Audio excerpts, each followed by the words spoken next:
I was only 18 when my boss broke my femur during one of his assaults. But what he didn't know is that this painful fracture would be the beginning of my revenge. Hi there, my dear ones. My name is Dorothy, but everyone calls me Grandma Dot. I'm 71 years old and was born here in Cincinnati, Ohio, back in 1953.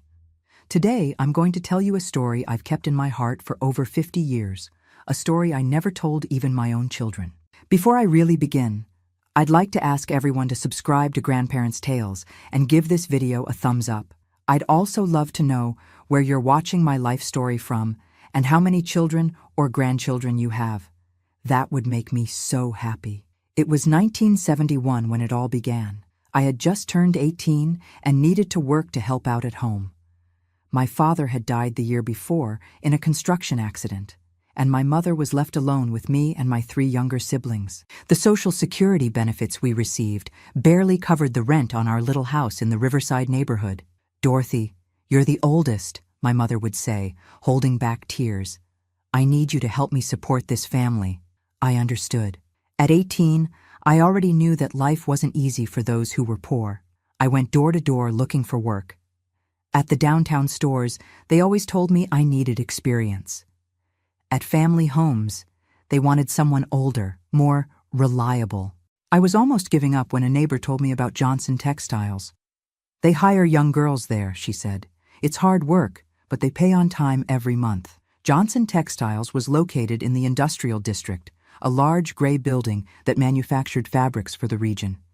I still remember the strong smell of dye and glue that came from there, a smell that stuck to the clothes and hair of anyone who worked there. I arrived there on a Monday morning in March 1971. I was nervous, wearing my nicest dress, a navy blue one my mother had sewn for me. At the front desk, a grumpy man told me to wait. "Mr. Robert will see you now," he said after an hour. Mr. Robert was the factory owner, a man of about 45, tall, with black hair always slicked back with pomade. He wore a suit even in the March heat, and had a way of speaking that made it seem like he was doing everyone a favor. "So you want to work here, young lady?" he asked, looking me up and down in a way that made me uncomfortable. "Yes, sir. I really need the job." "No experience, right? I can tell by your hands." He took my hands in his, pretending to examine them, but lingered longer than necessary. Soft hands like these don't know hard work. I felt a chill, but I needed that job. "I learn fast, Mr. Robert. I'm hardworking. I'm sure you are." He smiled strangely. "I'll give you a chance. You'll start in the packaging section. Salary is half minimum wage, 6 days a week, 7 in the morning to 6 at night." It wasn't much, but it was what was available. I accepted immediately. "One important thing," he said, getting up and coming to my side of the desk. "Here, I like dedicated employees who know how to appreciate when the boss is being nice. You seem like a smart girl." I didn't completely understand what he meant, but I agreed. I needed that job. I started the next day. The factory had about 200 employees, mostly young women like me. We worked in huge warehouses full of noisy machines that generated unbearable heat. My job was to package the fabrics that came out of the machines, fold them properly, and put them in boxes. The other girls were kind to me on the first day. They taught me how to do the work, where the bathroom was, where I could have lunch. "You seem like good people," said Connie, a 20-year-old girl who worked at the machine next to mine. "But be careful with Mr. Robert." "Careful how?" She looked around, saw that no one was listening. "He has certain habits with the new girls, especially the pretty ones like you." "What kind of habits?" "You'll find out soon enough." She made a sad face. "Just don't agree to go to his office alone, especially after work hours." That worried me, but I thought maybe it was an exaggeration. Mr. Robert had been polite to me, given me a job when no one else would. Maybe the girls were overreacting. In the first week, everything went normally. I arrived at 7 sharp, worked nonstop, left at 6. The work was tiring, but I was happy to be able to bring money home. "How's it going there, honey?" my mother would ask every night. "It's good, Mom. The boss seems like a good person." If I had known what was coming, I never would have said that. In the second week, Mr. Robert started showing up more in my section. He would come to check the quality of work, always stopping at my table longer than at others. "You're adapting well, Dorothy," he would say, putting his hand on my shoulder. I like dedicated employees like you. The hand on my shoulder lingered longer than normal. Sometimes he would stand right behind me, breathing on my neck while checking my work. Mr. Robert has his eye on you, Connie warned me during lunch. I've seen this story before. But he hasn't done anything too inappropriate, I said, trying to convince myself. Not yet. She sighed. Dorothy, can I give you some advice? If he calls you to his office, always take someone with you. Make up any excuse, but don't go alone. In the third week, the situation escalated. Mr. Robert started calling me to his office to discuss my performance. The first time, I managed to bring Connie along, pretending she needed to help me with something. You don't need to bring anyone, he said, clearly irritated. It was just so we could talk about your work. Sorry, Mr. Robert. Connie was teaching me some things. Next time, come alone. It was an order, not a request. Folks, I got emotional remembering those first days. Those of you watching, please leave in the comments where you're watching this video from, okay? I love knowing that people from all over America are following Grandparents' Tales. And don't forget to subscribe to the channel and leave a like, because that really helps me continue telling these stories. The second call to his office came on a Friday, almost at the end of the workday. I was finishing packaging the last shipment of the day when he appeared. Dorothy, I need to talk to you. In my office now. My heart raced. Connie had already left, as had most of the girls. The warehouse was almost empty. Can I go tomorrow, Mr. Robert? I'm finishing up here, I said now. His voice got harder. It's about your salary. You don't want to talk about your salary? Of course I did. Half minimum wage barely helped at home. If he was offering a raise, I went. It was the biggest mistake of my life. His office was on the second floor, far from the factory activity. It was a large room with a wooden desk, bookshelf full of books, and an old sofa in the corner. Sit here, he said, pointing to a chair in front of the desk. I sat, nervous. He remained standing, walking around the room, looking at me in a way that made me uncomfortable. You're a smart girl, Dorothy. Hardworking. I like that. Thank you, Mr. Robert. I was thinking of giving you a raise. Maybe even promoting you to section supervisor. My eyes lit up. Supervisor earned almost a full salary. But these things aren't free, he continued, coming behind my chair. I need to know if I can trust you. If you're really dedicated. I felt him place his hands on my shoulders.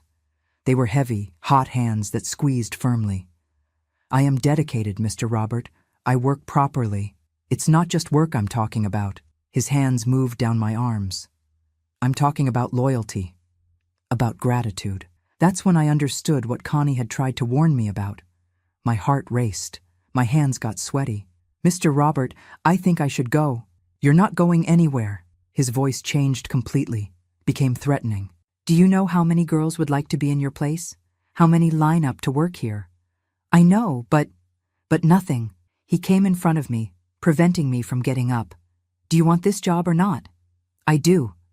Then you're going to show that you deserve it. What happened in that room that afternoon, I can't describe in detail. Not because I don't remember. I remember every second, every word.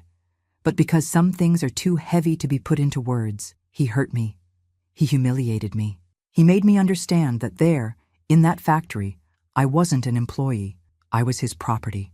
If you tell anyone, he said when he finished, straightening his suit, you'll be fired immediately, and I'll tell everyone what kind of girl you are. No one else will give you a job in this city. I left that room destroyed. I grabbed my purse, left the factory walking like a zombie. On the street, I threw up 3 times. I got home and locked myself in the bathroom, showered until the water ran out, but I couldn't feel clean. Are you okay, honey? My mother asked at dinner time. Just tired, Mom. How could I tell her? How could I say that the job that was supporting our family came with this price? On Saturday, I thought about not going back. I stayed in bed, pretended I had a fever.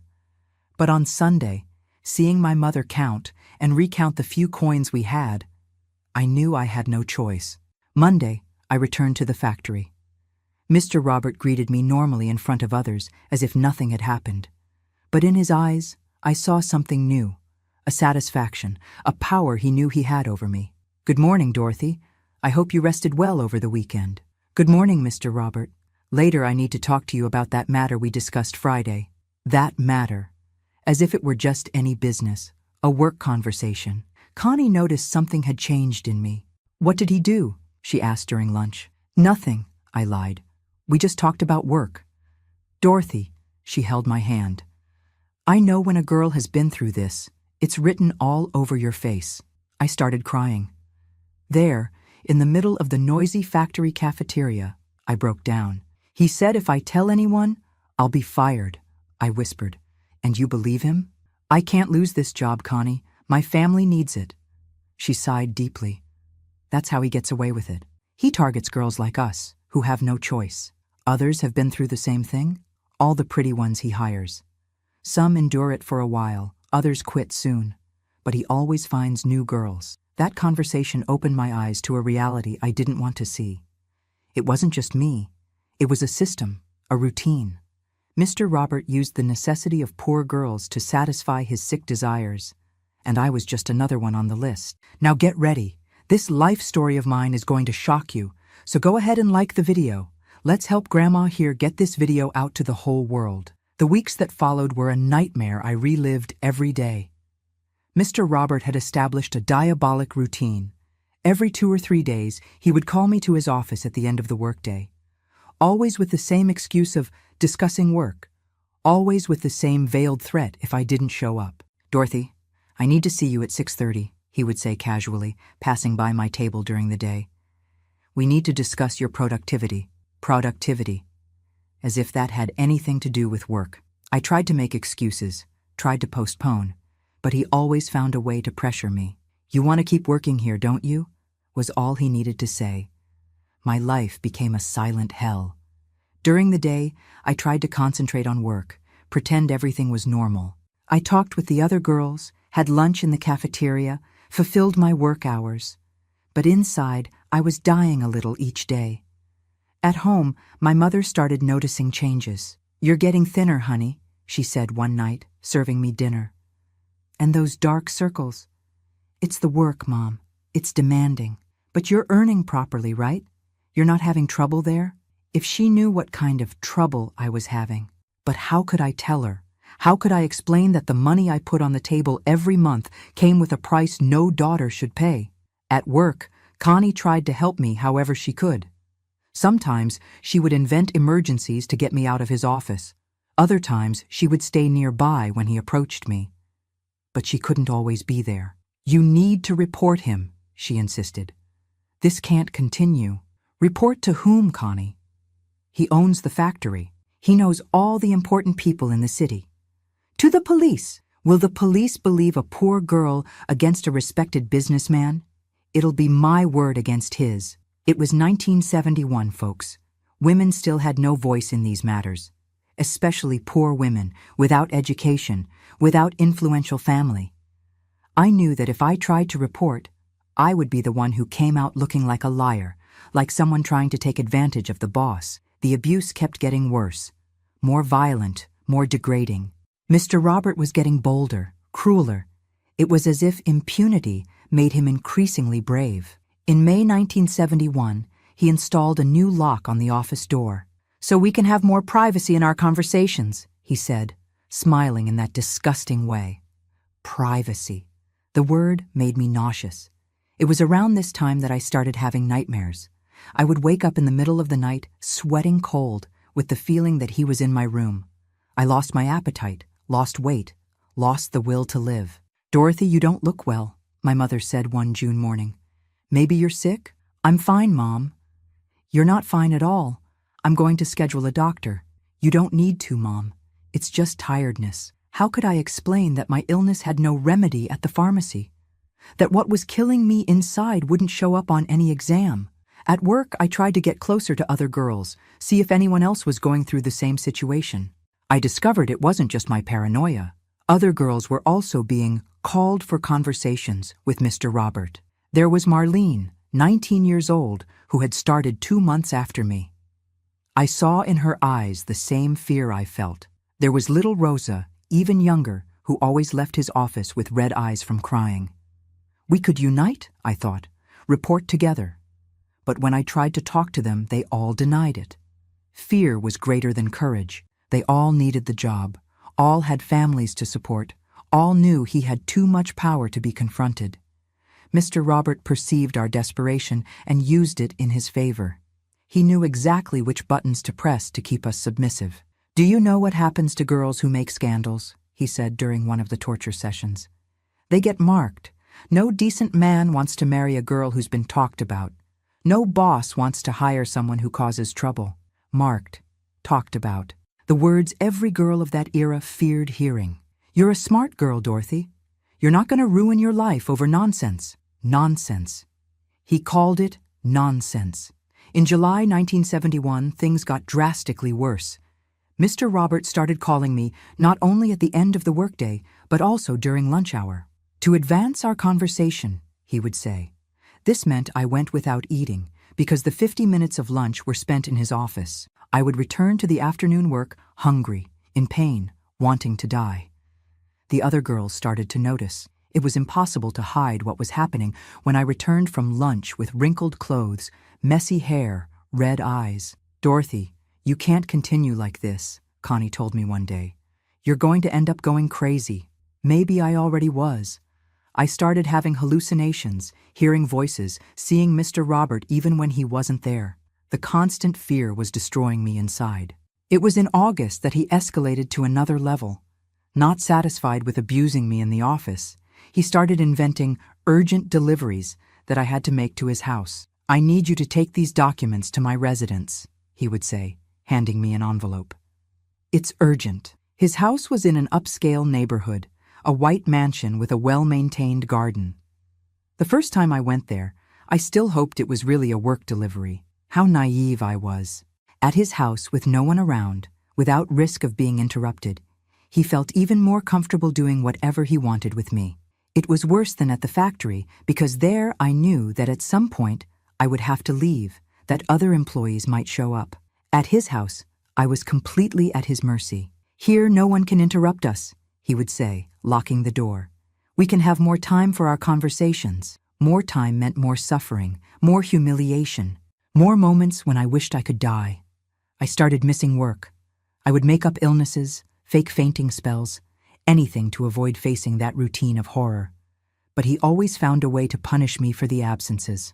"Employees who miss a lot of work can't receive full salary," he told me, deducting 2 days from my pay. "I hope you understand." I understood perfectly. It was another way to control me, to keep me trapped in that situation. In September, something happened that almost made me give up on everything. My mother discovered the salary deductions and came to question me. "Dorothy, why did your salary come up short this month?" "I missed some days, Mom. I was feeling sick." "Honey, we can't afford for you to miss work. We need that full money." Seeing the worry on her face, knowing that my family depended on that dirty money, destroyed me even more. I was trapped in a vicious cycle. I needed the job to support my family, but to keep the job, I had to submit to those abuses. It was around this time that I started thinking about running away. Leaving Cincinnati, going anywhere, starting a new life. But how? I had no money, nowhere to go, didn't know anyone in other cities. Mr. Robert perceived my growing desperation and seemed to feed off it. He became more violent, crueler, as if my suffering excited him even more. "Are you thinking about leaving?" he asked one October afternoon. "Forget that idea. You belong to me now. Belong, as if I were an object, property. And if you try to run away, I'll come after you. I have contacts everywhere. You won't get a job in any city if I don't want you to." The threat was real. Men like him had power, influence, contacts. They could destroy a person's life with one phone call. In November 1971, almost a year after I had started working at the factory, I was at my limit. I had lost 15 pounds, developed an ulcer from so much stress, and was starting to have suicidal thoughts. That's when his thirst for power and cruelty led him to make the mistake that would change everything. On a Friday afternoon in late November, he called me to the office as always, but this time he was different, more agitated, more violent. He had been drinking. I could smell the alcohol on his breath. "Today you're going to learn a lesson," he said, pushing me harder than usual. What happened that afternoon was worse than everything I had suffered until then. He hurt me in a way he had never done before, with a violence that bordered on madness. That's when I heard the crack, a dry sound, like a branch breaking. Then came the pain. A pain so intense it made me scream like I had never screamed in my life. My right leg had broken. The femur had snapped in half. Mr. Roberts stopped immediately, his face turning white with fright. "Shut up!" he screamed, trying to muffle my screams of pain. "Stop screaming!" But I couldn't stop. The pain was unbearable, radiating from my leg through my whole body. I felt like I was going to faint, that I was going to die right there. "My God, what have I done?" he muttered, looking at my leg in an abnormal position. "What have I done?" For the first time in almost a year, I saw fear in his eyes. He was no longer the powerful man who controlled everything. He was a desperate criminal who had gone too far. And in that moment, even with all the pain I felt, I knew I finally had something against him. Something he couldn't hide, couldn't deny, couldn't explain. My broken leg would be the beginning of his end. The pain was so intense, I felt my vision darken. My leg was in a completely wrong position, and the broken femur made a horrible sound every time I tried to move. Mr. Robert was in total panic, pacing back and forth in the office like a caged animal. "Stop screaming, for God's sake," he yelled, his hands shaking. "Someone's going to hear." But I couldn't stop. It was as if all the accumulated suffering from almost a year was coming out through those screams. The physical pain mixed with the emotional pain, creating a tsunami of agony I had never experienced. "You have to be quiet," he said, trying to cover my mouth with his hand. "Listen, it was an accident. You fell. You slipped. That's what happened." Even with the unbearable pain, I managed to understand what he was trying to do. He was already inventing a version of events, a lie to protect himself. "No one's going to believe you if you say anything else," he continued, sweating coldly. "Who's going to believe a girl against me? You fell, that's it." But this time it was different. This time there was physical evidence. A broken leg wasn't something that could be hidden or denied. Doctors would ask questions, nurses would take notes, there would be records. His desperation was evident. For the first time, I saw real fear in the eyes of that man who had tormented me for so many months. He knew he had crossed a dangerous line. "I'm going to take you to the hospital," he said, trying to lift me. "We'll make up a story. You fell down the factory stairs, hit your leg, that's it." When he tried to move me, the pain was so intense that I fainted for a few seconds. When I came to, I was being carried to his car, a black Ford he used to go to work. During the trip to the hospital, he wouldn't stop repeating the version we had to tell. "You were going down the factory stairs when you slipped. You hit your leg on the iron step. It was a work accident, nothing more. Every pothole in the road made my leg hurt even more. I felt like the bones were crumbling inside my flesh. But in the middle of all that agony, part of my mind was calculating, planning. We arrived at Cincinnati General Hospital at 7 in the evening. Mr. Robert carried me inside, shouting for the nurses. "Help here! My employee fell at the factory. She broke her leg." The doctors rushed me to an emergency room. Dr. Wilson, a man of about 50, began examining my leg while the nurses tried to calm me down. "How did this happen?" he asked, gently touching the fracture area. I looked at Mr. Robert, who was standing in the doorway, glaring at me. It was my chance. I could tell the truth, report everything right there, but I was still afraid. Even with my broken leg, even knowing he had gone too far, the terror he had planted in me during almost a year was still strong. "I fell down the factory stairs," I lied, feeling tears stream down my face. "I slipped and hit my leg." Dr. Wilson frowned. "What kind of stairs?" "Iron ones," Mr. Robert answered quickly. "Iron steps, very hard. That's why it hurt so much." The doctor continued examining, but I noticed something bothered him. He looked at the fracture with a strange expression, as if he wasn't convinced of our version. "We're going to need to operate," he finally said. "It's a complex fracture. It's going to take time to heal."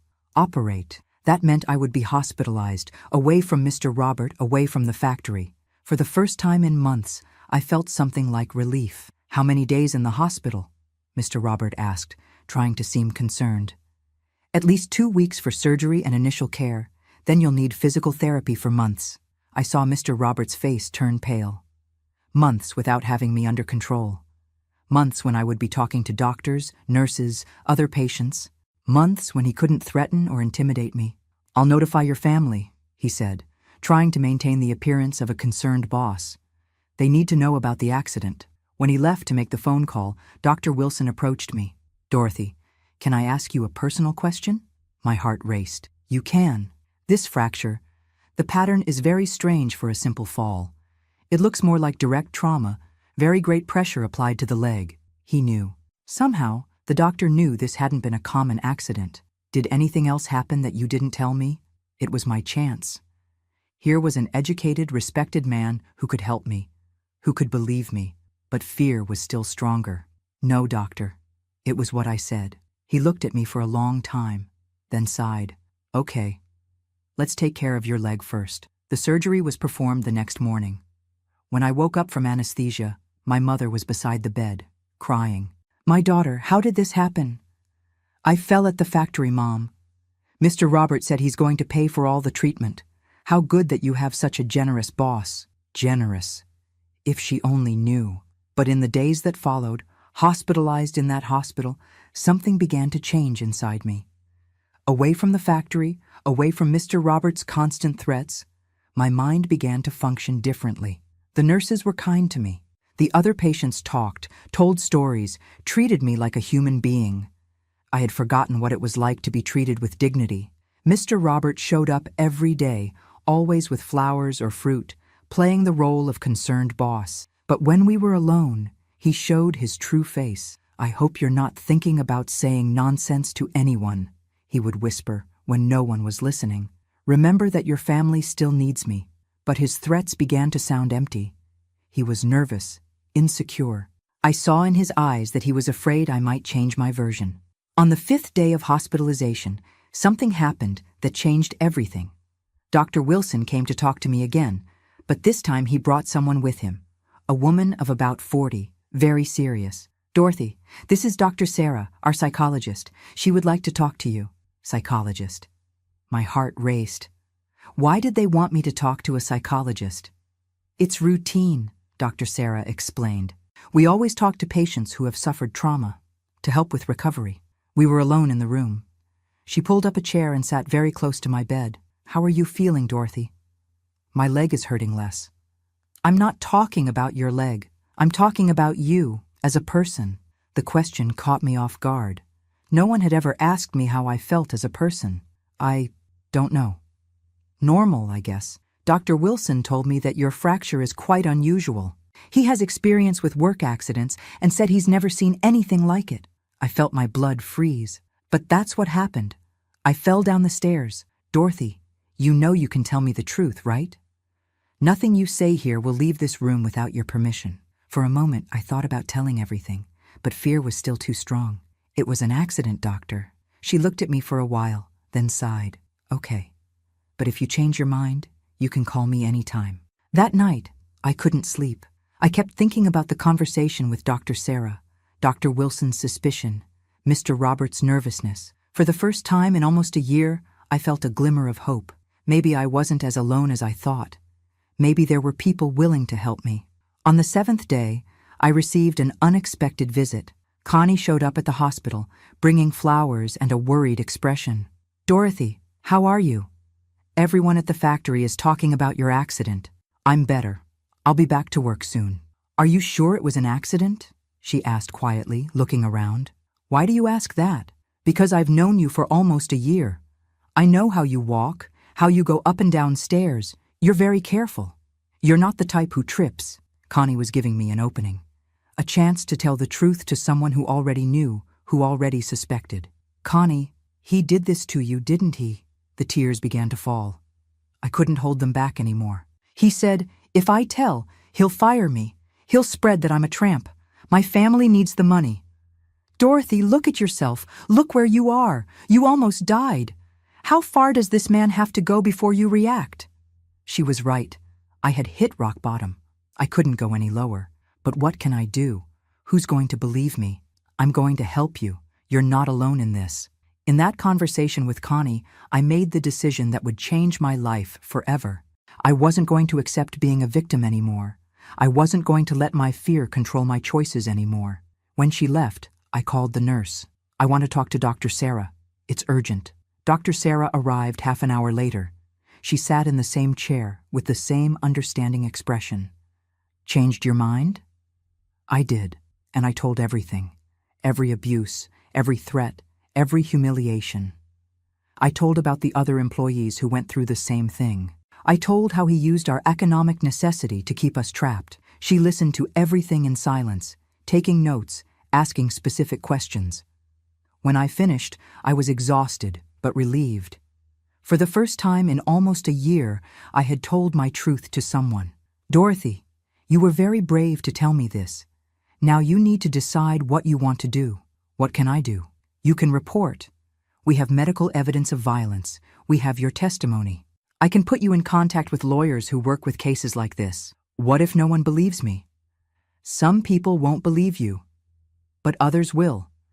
And this can prevent other girls from going through what you went through. I thought about the other factory employees, about Marlene, about Rosa, about those who were still to come. How many girls would Mr. Robert destroy if no one stopped him? I want to report, I said, with a firmness I hadn't felt in months. I want him to pay for what he did. Dr. Sarah smiled for the first time. Then let's start working. In the following days, still hospitalized, we began building the case against Mr. Robert. Dr. Sarah put me in contact with Mr. Thompson, a young lawyer who worked with worker cases. Your case is strong, he told me after hearing the whole story.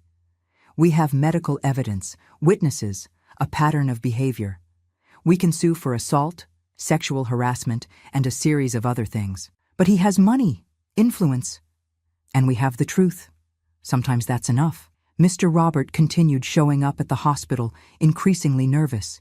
He perceived that something had changed, that I no longer had the same fear as before. You're different, he said during one of the visits. I hope you're not doing anything stupid. I'm not doing anything stupid, I replied, looking directly into his eyes. I'm doing justice. I saw his face change color. He knew I had talked. You don't know who you're messing with, he whispered, furious. I'm going to destroy you and your family. You already tried to destroy me, but you couldn't. It was the first time in almost a year that I responded to him without fear, and that feeling of power, of no longer being a victim, was intoxicating. 3 days later, I was discharged from the hospital. My leg was still in a cast. I needed crutches, but I was free. And for the first time in months, truly free. Because now I had a weapon against him. I had courage, I had allies, I had a plan. The war had begun, and this time I wasn't going to lose. When I left the hospital with those crutches under my arm, I felt something I hadn't experienced in almost a year. Hope. My legs still hurt a lot, but my soul was lighter. For the first time since I started working at that cursed factory, I had a plan. Mr. Thompson had explained everything to me in minute detail. We were going to sue Mr. Robert for assault, sexual harassment, and create a precedent that could protect other women. But he was clear with me about the challenges. Dorothy, it's not going to be easy. He's going to try to discredit you, use expensive lawyers, try to bribe witnesses. You need to be prepared for a war. War. The word scared me, but at the same time gave me energy. After so much time being a victim, I was finally going to be able to fight. The first step was to collect evidence. We needed more witnesses, documents, anything that proved his pattern of behavior. Mr. Thompson advised me to look for other employees who had gone through the same situation. But before that, I had to face my family. When I got home that December afternoon in 1971, my mother received me with a mixture of relief and concern. Thank God you're okay, honey. Mr. Robert came by yesterday, said you can stay off as long as you need. What a good man, right? Good man. If she only knew. Mom, I need to talk to you about something very important. We sat in the kitchen of our simple little house. My mother served coffee and looked at me with that maternal expression that always calmed me. What is it, honey? You've been strange since you came back from the hospital. I took a deep breath. Telling the truth to Dr. Sarah had been difficult, but telling my own mother would be devastating. How could I break the heart of the woman who raised me? How could I say that the job that supported our family came with this horrible price? Mom, what happened to me at the factory wasn't an accident. She frowned. What do you mean it wasn't an accident? Mr. Robert, he hurt me on purpose. During something he was doing to me. I saw the confusion in her eyes slowly transform into horror as I told the story. Each word was like a stab in my own heart, because I knew how much I was hurting her. My dear child, she whispered when I finished, tears streaming down her face. Why didn't you tell me before? Because I was afraid, Mom. Afraid of losing the job. Afraid no one would believe me. Afraid he would carry out his threats. She hugged me so tightly I could barely breathe. I felt her tears wetting my hair. I'm sorry, honey. Sorry for not noticing. Sorry for making you carry this alone. It wasn't your fault, Mom. It was? A mother has to protect her children. I failed. In that embrace, I felt I had another ally in my war against Mr. Robert. My mother had always been a strong woman, and now that strength was on my side. In the following days, I began the informal investigation that Mr. Thompson had suggested. First, I looked for Connie. She came to my house on a Saturday afternoon, nervous but determined. Dorothy, I decided I'm going to help you. I'm tired of staying quiet watching that man destroy girls' lives. Are you sure? It could be dangerous. Of course I'm sure. And it's not just me. Marlene and Rosa want to talk too. My heart raced. Other victims willing to testify. This changed everything. But there's more, Connie continued. Janet, who worked there until last year, also wants to testify. And she has a story that will shock you. Janet was a girl who had suddenly quit in the middle of 1971. At the time, no one understood why, since she really needed the job. We scheduled a meeting at Connie's house for the following Sunday. When I arrived there, limping with my crutches, I found 4 women sitting at the kitchen table, all with the same expression of fear and determination. Thank you for coming, I said, sitting with difficulty. I know it's not easy. Marlene was the first to speak. She confirmed everything I imagined. The same abuses, the same threats, the same pattern of behavior. It started 2 months after I started, she said, her voice trembling. First it was just flirting. Then it evolved to touching. Then she didn't need to finish. We all knew. Rosa, younger than all of us, could barely speak from crying so much. But she confirmed she had gone through the same thing. Janet brought the most shocking revelation. Girls, do you think we're the only ones? That man has been doing this for years, since he opened the factory in 1965. How do you know? Because I talked to other girls who worked there before. Susan, who left in 1969, went through the same thing. Regina, from 1968 too. And there are more. How many were we? How many lives had he destroyed over the years? Janet, why didn't you ever report? For the same reasons as you all. Fear, shame, necessity. But when I heard what happened to you, Dorothy, I decided I couldn't anymore. We left that meeting with a clear plan. We were going to unite, all together, and bring down that monster. Mr. Thompson was euphoric when he learned we had 5 witnesses willing to testify. With this, we have a solid case, he told me. It's no longer the word of one employee against the boss. It's a systematic pattern of abuse. But Mr. Robert wasn't sitting still. When he learned I hadn't returned to work after the medical leave period, he started making moves. First, he tried direct intimidation. He showed up at my house one January night in 1972, banging on the door hard. Dorothy, I need to talk to you. My mother answered the door, but stood firm. She doesn't want to talk to you, sir. It's about her job, about your family's future. I came out of the kitchen limping, still on crutches. For the first time, I was face to face with him outside the factory environment, away from the power he exercised there. What do you want? I want to make you a proposal. Come back to work. Forget this nonsense they're putting in your head, and I'll double your salary. Doubling the salary was a lot of money for our family. It would be the difference between struggling and living with dignity. And if I don't accept, then things are going to get difficult for you. And for your family. The threat was clear. But I was no longer the scared girl from a year ago. I don't accept, I said, looking directly into his eyes. And if you come near my family again, I'll call the police. He turned red with rage, but couldn't do anything there, in front of my mother, on the street where neighbors could see. "You're going to regret this," he whispered before leaving. In the following days, the retaliation began. First, they spread rumors about me in the neighborhood, that I was a liar, a tramp, that I was trying to extort an honest man.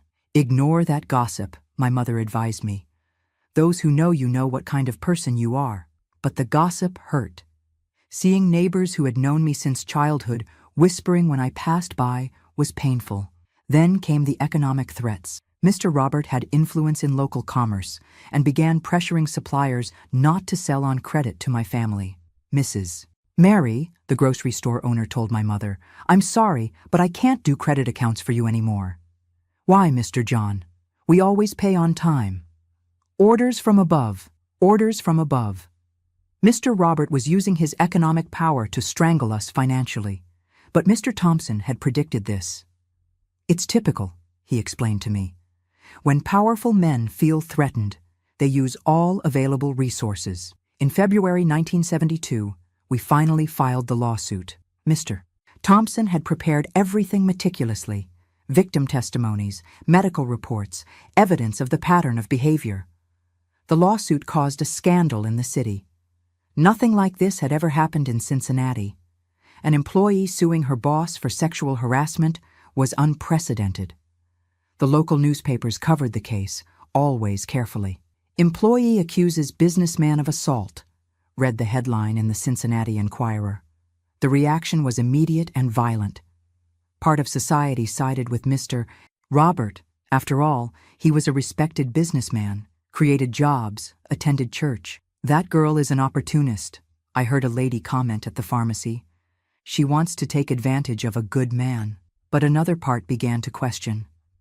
Other women identified with our struggle, even if they didn't admit it publicly. Mr. Robert hired the best law firm in the city. Attorney Charles Mason was famous for defending businessmen in labor cases. His strategy was clear from the beginning: demoralize the victims. "My client is an upright man, family man, pillar of the community," he declared to the newspapers. "He's being the victim of an extortion attempt by disgruntled employees." The first hearing was scheduled for March 1972. Mr. Thompson prepared me for what was coming. "They're going to try to destroy you morally. They're going to question your reputation, your personal life. They're going to try to make you look like a liar." "I'm prepared." "Are you sure? Because once you start, there's no going back. You're going to be publicly exposed. You'll have to relive everything in detail." I thought about the other girls who still worked at the factory, about those who were still to come. I thought about how many lives Mr. Robert would destroy if he got away with it once more. I'm sure. On the day of the hearing, I arrived at the courthouse still on crutches. My leg was improving, but I still needed support. Mr. Thompson said this was good. It would show the judge the severity of the assault. The courthouse was packed. Journalists, curious onlookers, supporters from both sides. I had never seen so much activity in a trial in Cincinnati. When Mr. Robert entered the room, escorted by his expensive lawyers, our eyes met. For the first time, I didn't feel fear. I felt determination. Attorney Charles Mason began as expected, trying to disqualify our case. "Your Honor, we are facing a clear attempt at extortion. Disgruntled employees trying to take advantage of a work accident to obtain financial gain." Mr. Thompson responded firmly. "Your Honor, we have here 5 different women in different periods, all reporting the same pattern of behavior. This isn't coincidence, it's system."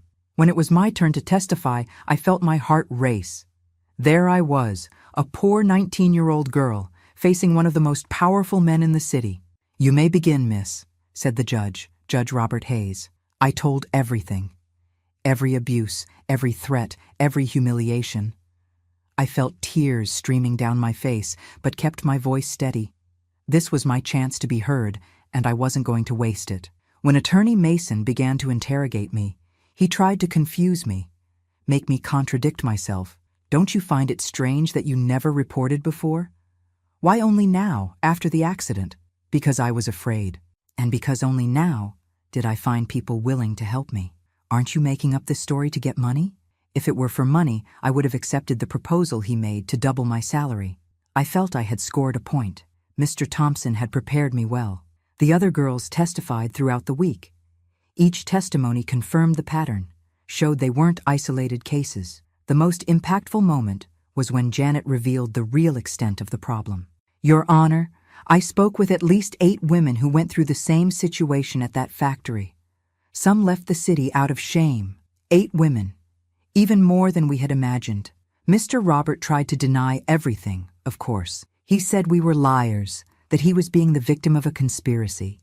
But his version didn't hold up. How could he explain that 5 different women would invent the same story? How could he justify the pattern of behavior reported by victims who didn't even know each other? The trial dragged on for 3 months. 3 months of tension, veiled threats, psychological pressure. But also 3 months in which I felt growing inside me a strength I didn't know I possessed. In June 1972 came the sentence. Judge Hayes was clear and direct. This court recognizes the veracity of the facts narrated by the victims. The systematic pattern of abuse is evident and inadmissible. Mr. Robert was sentenced to 2 years in prison, payment of compensation to all victims, and temporary closure of the factory. When I heard the sentence, I broke down in tears, not of sadness, but of relief. I had won. We had won. Mr. Robert tried to appeal, but the higher courts confirmed the conviction. In September 1972, he was arrested. Seeing that man who had terrorized me for so long being led away in handcuffs was one of the most liberating sights of my life. The victory came at a price. We lost friends, faced prejudice, went through financial difficulties. But it was worth every sacrifice. Because we proved it was possible. That poor girls could face powerful men and win.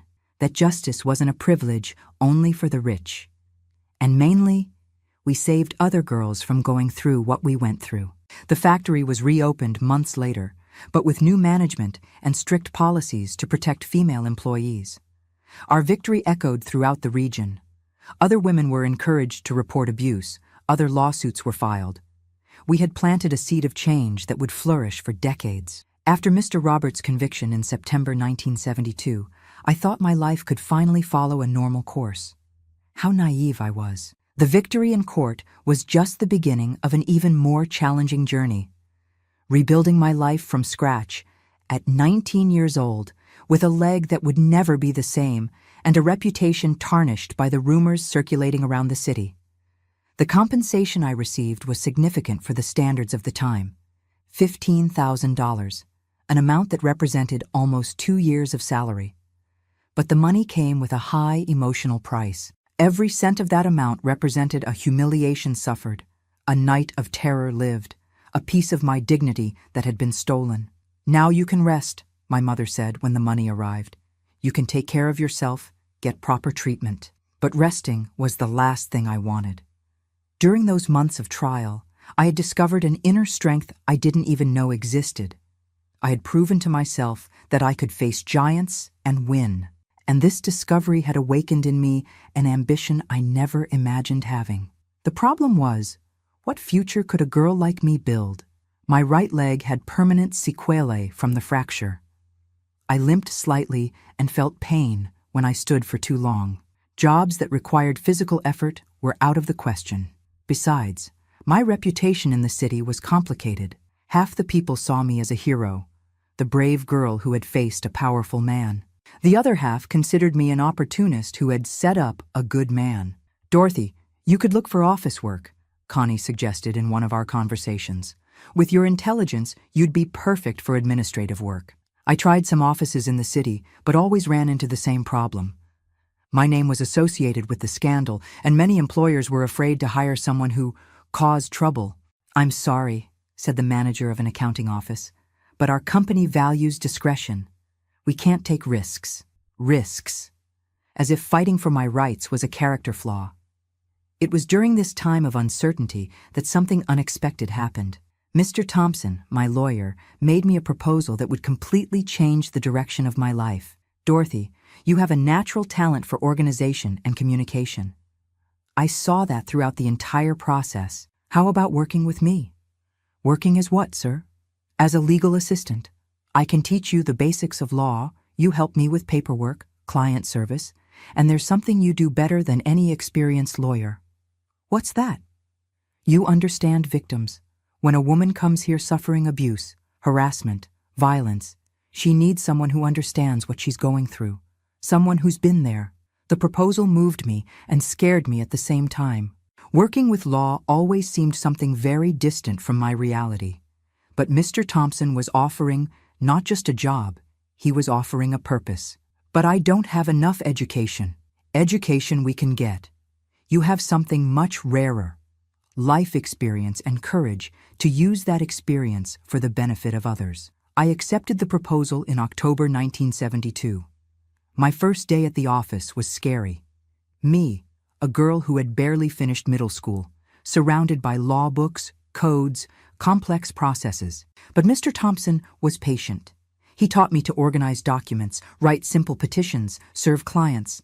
And I discovered I had a knack for it. Most importantly, when women victims of violence came to the office, I could establish a connection that no male lawyer could. She understands us, I heard one client comment to another. It's not just professional, it's personal. In January 1973, Mr. Thompson made me another revolutionary proposal. Dorothy, how about getting your GED, finishing high school, at 20 years old?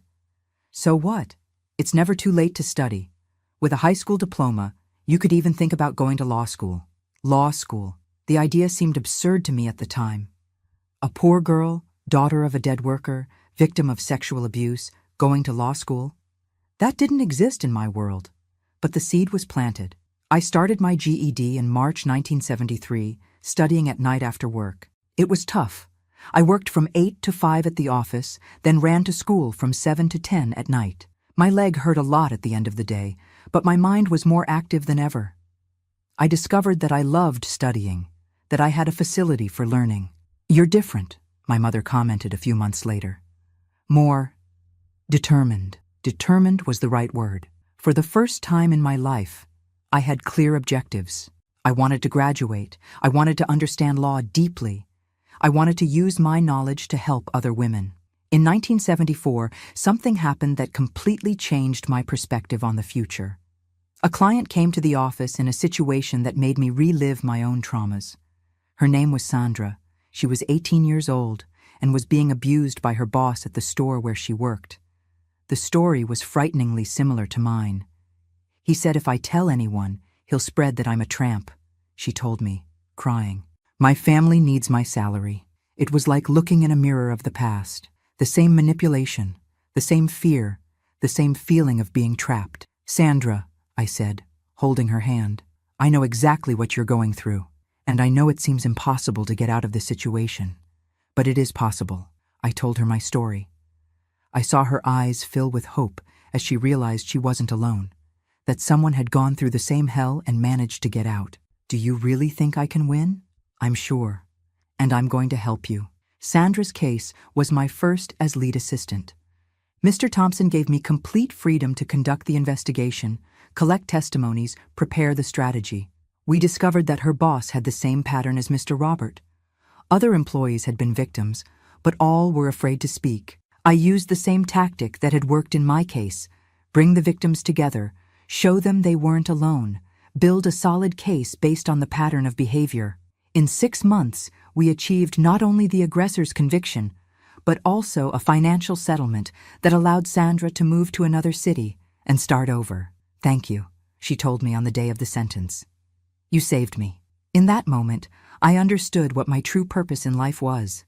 It wasn't just to survive my traumas. It was to transform them into a tool of liberation for other women. I finished my GED in December 1974 with excellent grades. Mr. Thompson organized a small party at the office to celebrate. Now comes the serious part, he said. Law school entrance exam. The 1975 entrance exam was one of the most challenging experiences of my life. Me, at 22 years old, competing with middle-class youth who had access to expensive prep courses, private schools, home libraries. I studied like I had never studied before. I got up at 5 in the morning to review subjects before work. At lunch, instead of eating, I would read. At night, after dinner, I studied until midnight. My mother worried about my obsession with studies. "Honey, you're going to get sick like this." "Mom, this is my only chance. If I don't pass this year, I might never have the courage to try again." The day of the exam came in December 1975. I remember every detail of that morning.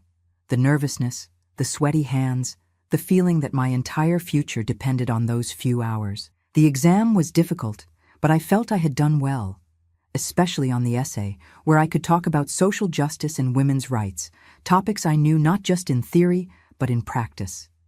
The result came out in February 1976. When I saw my name on the list of those accepted, I started crying right there, in front of the university. I had made it. A poor girl, victim of abuse, limping on one leg, had passed the entrance exam for law at one of the best universities in Ohio. "Congratulations," said a fellow accepted student. "You must have studied a lot." If he only knew that I had studied not just books, but life. That my education had begun in that torture room of Mr. E.T.U. Roberts continued in the court hearings, and now finally reached the university. The first day of class was in March 1976. When I entered that room full of middle-class youth, all well-dressed, all confident, I felt I didn't belong in that place. "Are you really going to study law?" a classmate asked, looking at my simple clothes. "I thought you were a janitor." The observation hurt me, but also motivated me. I was going to prove I belonged there as much as any of them. College was a constant challenge. Many professors had prejudice against older students, especially women. Some classmates saw me as a curiosity, the poor girl who had been lucky to get in. But I had an advantage they didn't have: real experience. When we studied criminal law, I knew in practice how a court worked. When we saw labor law, I had lived in my own skin the abusive power relations. "Your participation in class is always very rich," said the civil law professor. "You bring a different perspective." Different perspective. It was a polite way of saying I had learned law in real life before learning it in books. During the 5 years of college, I continued working with Mr. Thompson. It was tough: morning classes, afternoon work, evening studies. But each semester that passed, I felt I was closer to my goal. In 1978, in the 3rd year, something happened that marked me deeply. A women's law professor, an elective subject that few students took, called me to talk. "Dorothy, I heard about your story, your struggle. Have you ever thought about specializing in women's rights?" "How so, Professor?" "America is changing. Women are gaining more space, more rights. We're going to need female lawyers who understand these issues not just theoretically, but experientially." The suggestion planted a seed. I began studying more deeply women's rights, labor legislation, cases of discrimination and violence. I discovered that what had happened to me was happening to thousands of women throughout America, and very few had the courage or conditions to fight for their rights. In 1979, I wrote my thesis on sexual harassment in the workplace, legal and social analysis. I used my own case as the main study, analyzing both the legal and social aspects of the problem. "This work could become a book," said my advisor. "It's pioneering in America." Pioneering. A word that began to define my trajectory. I graduated in December 1980 at 27 years old. At graduation, when I went up on stage to receive my diploma, I saw my mother in the audience crying with pride. I thought about everything I had gone through to get there. The scared girl who had been abused and almost killed at 18 was now Dr. Dorothy, a graduated lawyer, specialist in women's rights. "And now?" Mr. Thompson asked after the ceremony. "Now I'm going to open my own office, specialized in cases no one wants to take: poor women, victims of violence, exploited workers. It's going to be hard to make money like that." "It's not about money. It's about justice."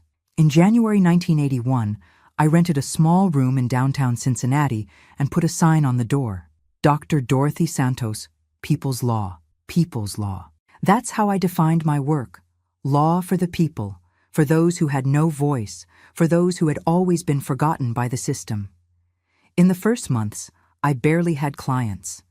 Many people distrusted such a young lawyer, especially a woman, especially with my story. But gradually, work began to appear. First, they were women referred by Mr. Thompson. Then, they started coming on their own. Victims who had heard about the lawyer who, understood their suffering. In 2 years, my office was always full. Cases of sexual harassment, domestic violence, workplace discrimination, alimony. Each case was a battle. Each victory was a small revolution.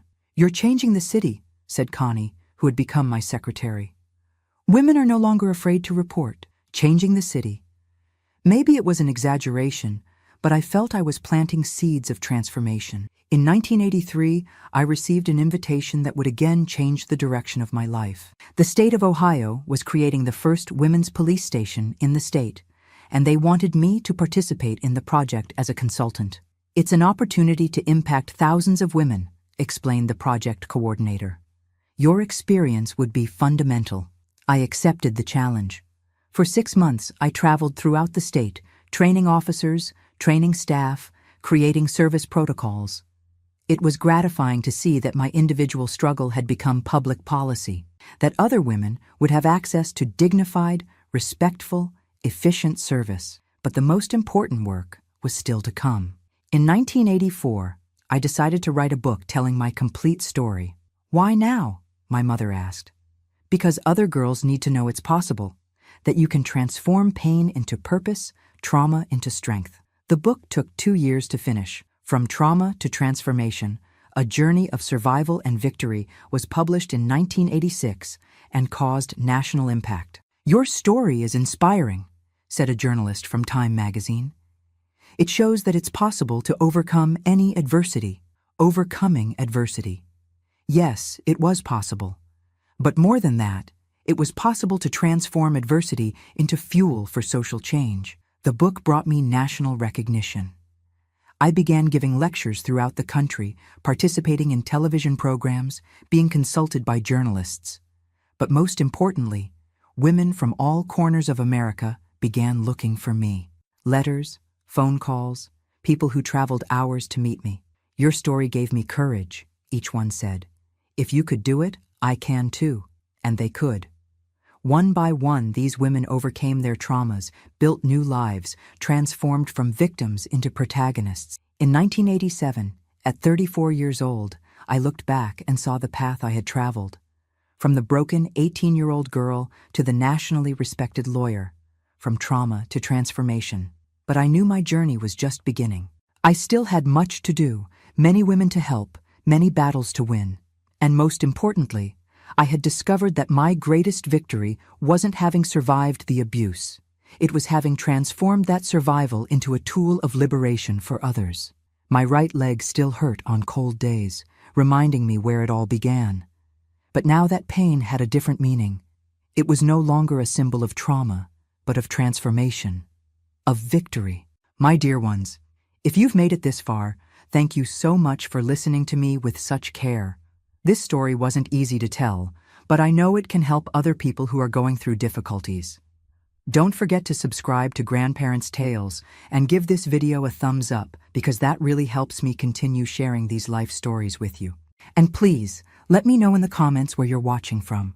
I love hearing from viewers all across America and beyond. A big hug to each of you.